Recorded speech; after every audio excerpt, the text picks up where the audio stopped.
تالت نقطة، لما حد يتكلم معاك احنا عايزين ديسكاونت، عايزين تخفيض، فانت تبدأ تقول له يعني كام؟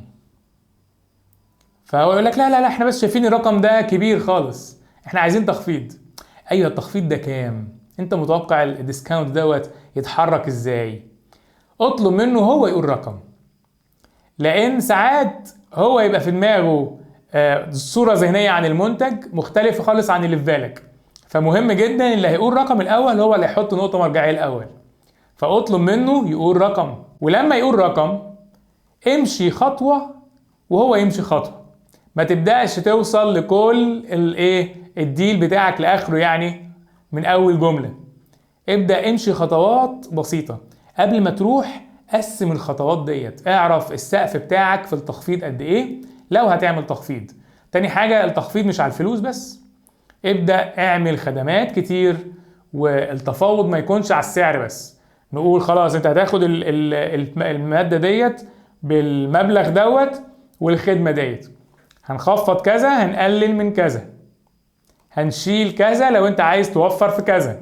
اللي حصل هنا حصل تفاوض مبرر ليه سبب، تفاوض منطقي، مش اللي قدامك يحس انك كنت قايل سعر عالي وعامل حساب التفاوض. لا، خلي كل حاجة ليها سبب. رقم 4 هي طريقة مشهورة قوي.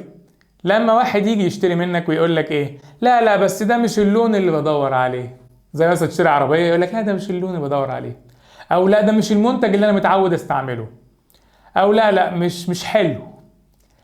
ما تاخدش الموضوع شخصي، اعرف ان ده تكنيك، اعرف ان هو بيحاول يتفاوض معاك عن طريق انه يقلل من قيمة المنتج شوية. فانت لما يبقى رد فعلك ايه، ما تتهزش بقى، ابدأ قول له هو فعلا مش اللون اللي انت بتدور عليه، لكنه سعره افضل بكتير من الجديد عشان دي عربية مستعملة. فعلا هو انت بتقول عليه فيه خدش، بس ما عشان كده ده سعره احسن من السوق كله مثلا. يعني لو هو انتقد حاجة حقيقية وموجودة، ابدأ اتكلم بثقة. هي موجودة، بس في مميزات تانية مخلية العيب دوت صغير جدا جدا. ده لو العيب اللي هو قاله حقيقي. طبعا عايز اكتشف هو فعلا مش عاجبه الموضوع دوت ولا بيستخدم تكنيك معايا عشان يتفاوض. شوف البادي لانجوج بتاعته، شوف عينيه كده رايحة على الحاجة ولا لا، بتفرق جدا.